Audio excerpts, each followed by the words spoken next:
Hey guys, and welcome to a new video. Today I want to give you guys my thoughts about the legacy of Phrecia Event that is basically joining in like 3 days from now, like on Thursday in the evening, and I cannot wait. So they have released pretty much everything that is mandatory to know about all the 19 different ascendancies and so on and so forth. And I'm really thinking about what could be my potential starter, what builds do I want to play in this kind of league.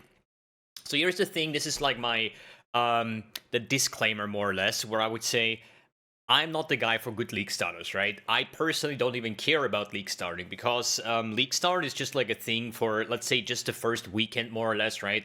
After that I usually have about 50, 60, 70, 100 divines, so that is not anywhere close to a league starting territory whatsoever. So since I know I'm gonna play like a maniac as of every league start, I know that I'm gonna make my currency. I know that I'm able to get more expensive stuff going. So the key here is, what could I play somewhere in the mid or end game rather than what's for league start? Because at the end of the day, league start, yeah, like it's life and rest gear, rare items, like whatever you can get, and then just go with the flow, farm some currency, and then start gearing towards the actual build that you want to play. So I was looking towards all of these ascendancies, and yeah, there is going to be a ridiculous amount of like new stuff with the coming with the new ascendancies, things that we weren't be able to do before. So that makes it for me basically very, very complex and hard to pick a starter, because in the end of the day, I'm the guy, or it's not like a rare occasion that I'm like leveling up 5 characters in the first 7 days of the league, more or less, right? Because if there is new things that I could try out, then I usually go for it. This time around, though, I want to go a bit different. I just want to try to play maybe like 1 or 2 different characters and then make builds around the new ascendancy, right? So, what are the potential builds, or how do I even go at picking what could be a thing, right? So, based on facts, everything that is good in 325 Settlers League is also going to be very strong into the event.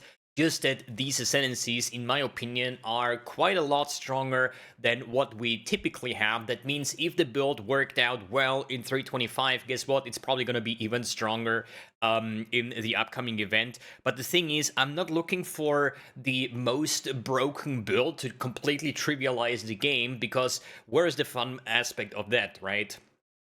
And basically, what I try to do here is just mix those ascendancies, because one big aspect here is going to be the Forbidden Flame Flash combination. This was like the first thing that I was looking towards, because I'm an Ignite enjoyer, EK Ignite, Arc Ignite, mana stacking, and so on and so forth. So sadly, there is hardly any ascendancy that would go with the flow of like an Ignite-based character. I think the Bog Shaman is like the only thing that has like 40% more damage over time and stuff. But honestly, the thing is, if I get to have the Forbidden Flame Flash for Shaper of Flames, which is coming from the Elementalist, all damage can ignite, all hits ignite, yada yada yada, I'm basically bound to play a Witch as my starting character. So we have here the Harbinger, the Herald, and the Bog Shaman, as I said over here. But honestly, there is nothing really crazy. I mean, obviously, these ascendancies are very, very strong. But the point here is, I don't really know if anything would fit the EK playstyle to elevate it, right? Because it got a pretty hefty nerf with all the ascendancy changes. It got more squishy because of the changes of Gray's determination and so on and so forth, right? Then we lost a lot of damage coming from the nerf of the hatred aura and so on. So, and on top of that is the defensive aspect, and all these ascendancies don't really have too much in the defensive department going on. On top of that, it is a witch starting class, so if we quickly open up POB, just to give you guys an idea of what I'm talking about, is that at the end of the day, there is like 3 major defensive abilities that we can have. It's more obviously, but I would say maximum resistance is very, very strong. Endurance charge stacking with the changed endurance charges is very, very strong, as well as spell suppression. And starting as a witch character, it is very, very hard to get spell suppression capped, as an example, right? So you need to travel down on the right side. There is barely anything that we can do with maximum resistance, and so on and so forth. So witch, generally, in my opinion, lost a lot of its strength just based on the major defensive option for a witch is basically stacking energy shield, where you have a ton of energy shield nodes. But knowing the game since so long, something that has like damage reduction is like way more potent in terms of tankiness. So if you just have 75 all res and basically no armor, no evasion, no spell suppression, no max resistance, no physical damage conversion, and so on and so forth, a 20,000 ES pull is still not really that tanky as it seems, because the most tankiest characters that I've played so far, they usually have like 2 or 3,000 ES, but like a 99% damage reduction. So even a meteor from an Uber Saurus just hits you for like 500 damage. So what's the point of having 10,000 ES if you never really get hit that hard? So that basically threw me off quite heavily from the Witch Ascendancy, but the earliest plan was when I saw the Harbinger, which was the first Ascendancy that they released, I said I want to do something with Impending Doom, because this plays like heavily into this theme. We have the CDR, which is basically a more damage for the internal cooldown of Impending Doom. We have the 100% increased area of effect of Hex skills, which makes it like very easy to have those overlaps going, and you just play it as a poison character. The problem why at the end of the day I decided against that was the build viability, or at least like which other builds that I could play. And looking at this Ascendancy, I'm like, yeah, I mean, it's Impending Doom, which is like straightforward, but what else if I would say Impending Doom, I played it like 2 weeks or something, what do I do after? Not really too much. The Herald thing is quite nice, but honestly the Herald buffs itself are not really too crazy. I think this, like with the number of maximum purity or the Agony Crawler buff effect and stuff like that, I think like maybe for a summoner, like an Herald of Agony summoner or something might be a thing, but I'm not playing summoners, and it's like nothing too special over here, right? The next thing that I was thinking about is charge stacking. And I'm a big fan of charge stacking. The Slayer Ascendancy with the Masterful Form down here is like a game changer, right? So you have Masterful Form, you run it with the Badge of the Brotherhood, you do like power charge stacking, right? And then you get the equal amount of like frenzy charges and endurance charges. Then you play the Relakesh boots. Then you go for the brutal charges with the Arn's Anguish belt, and so on and so forth. So that is like a template character that is insanely fast and has a lot of damage and is very, very tanky based on the changes to endurance charges, right? Because if you have like, let's say 10 endurance charges, it is like 40% what is it, like less physical damage and less elemental damage or something, right? It's like very, very, very strong in terms of the base layers of defense, and 10 endurance charges is not even the max that you would get. You would more like look towards like 12, 13, 14 charges with like super endgame gear. It is not really a big thing to do just because you have access to Forbidden Flame and Flash. That means you have access to Masterful Form.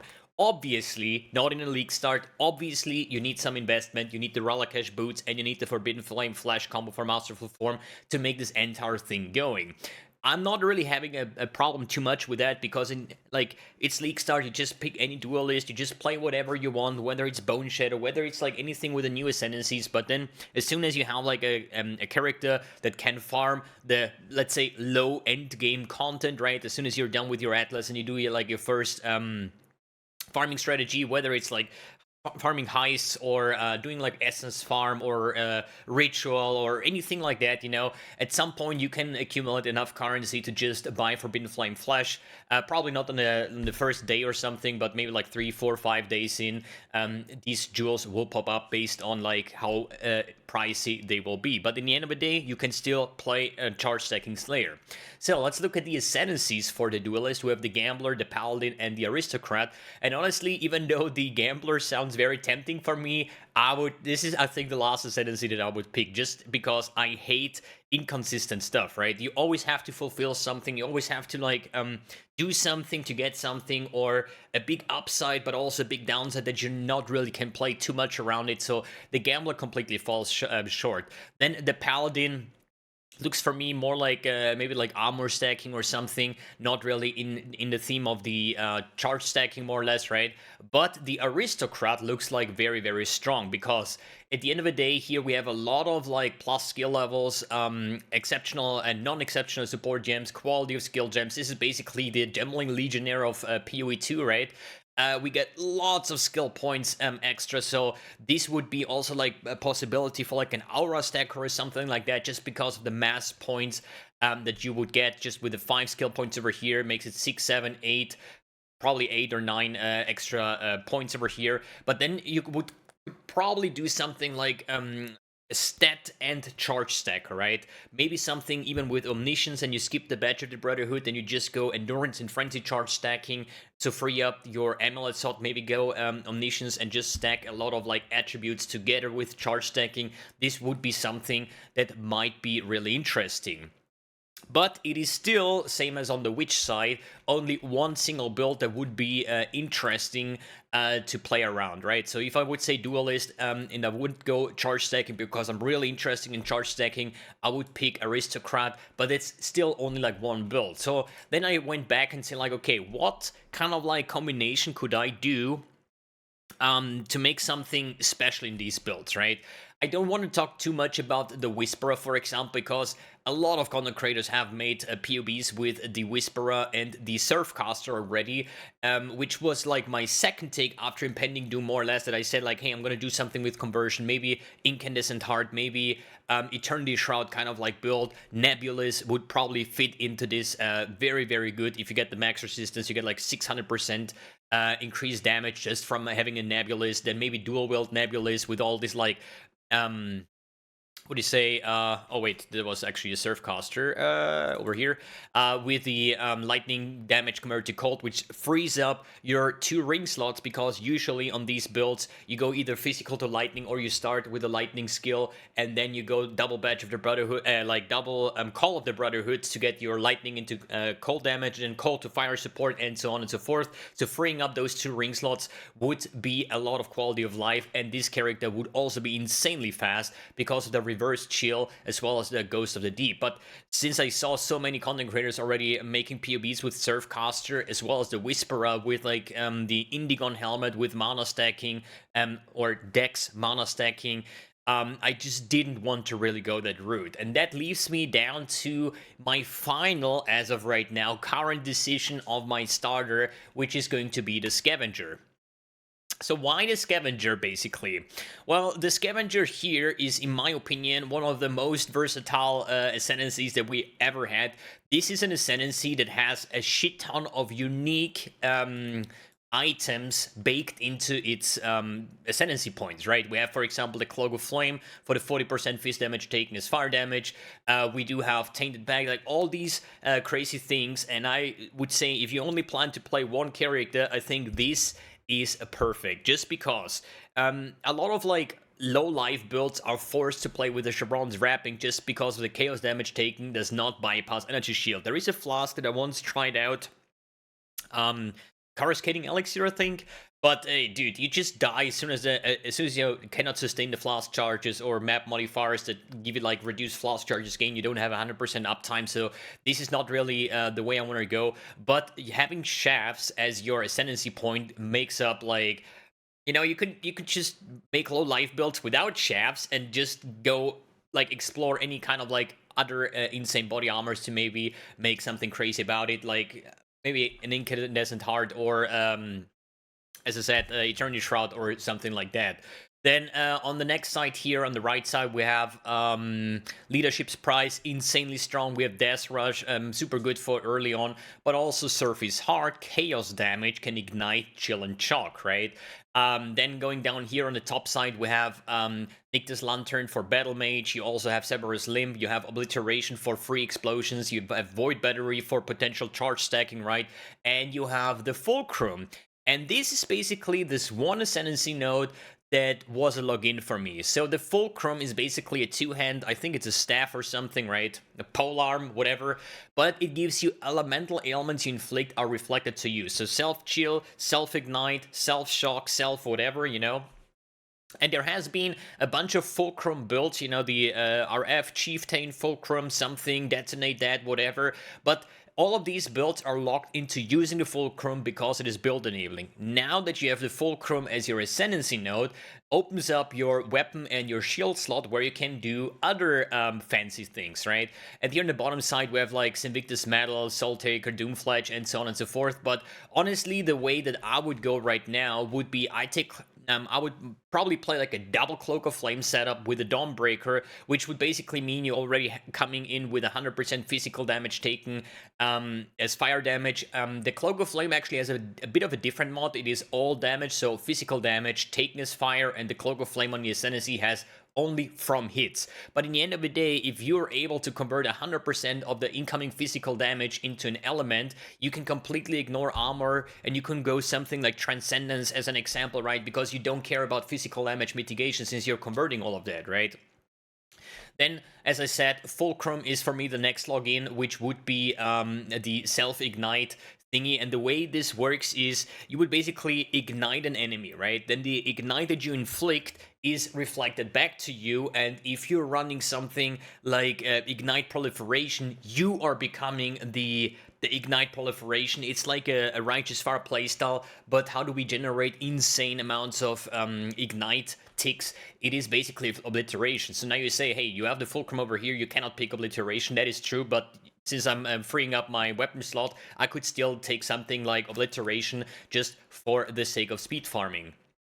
And then we have the Surface Heart here on the right side, which means chaos damage can ignite, chill, and shock. So the way I would plan it is maybe like some form of self-ignite, chaos explosion something, you know? I don't know, like, sky's the limit on this Ascendancy because there is so many crazy combinations that you could do while opening up inventory slots or equipment slots where then you can use some other unique items where you can make some very, very fancy builds. So for me personally, it is going to be the Scavenger. I still have no idea how I'm going to level it, what skills I'm going to use beforehand. If I'm going to play this as a form of, like, let's say Black Flame Ring, that means my ignites deal chaos damage or the monster takes chaos damage. I think with the Fulcrum node, the ignites that get reflected back to me, I also take this as chaos damage. It means if I would go this as a CI route, means I don't need the unaffected by ignite node that is usually only available on the Chieftain Ascendancy as well as an elevated boots, I think. I don't know if there is a Watcher's Eye modifier, maybe with Purity of Fire. I'll need to check if this is actually immune to ignite, which we don't want to have. We want to have the unaffected by ignite, but I think it's only the boot slot. But if this works with the Black Flame Ring and then taking chaos damage instead of fire damage from the ignites, and I just go simply CI, so I don't take damage, but I'm still ignited, maybe this could be another nice solution. And at the end of the day, maybe even something with an original Sin ring where all my ally damage gets converted into chaos damage, and my chaos damage can ignite, chill, and shock. So play like a complete chaos ignite character or something might sound very tempting. Obviously, this is like far into the league, you know, an original Sin is like hundreds of divines, but early on, I think the Fulcrum setup might be very, very cool. So my plan would rather be making an insanely tanky, unique build rather than something that existed like a Lightning Strike Trickster or something, you know, just on a different ascendancy. But yeah, that basically rounds up this video, my kind of like thought process on why do I pick a build, what do I look out for, and maybe it helps you by picking your ascendancy as well. I think this event is all about having fun, trying out fancy thing, rather than trivializing the game with things that worked in the past as well. But this is just for me, from my point of view, as enjoying the game. Alright guys, what are you playing? What are your plans? And thanks for tuning in, thanks for watching, and see you in the next video.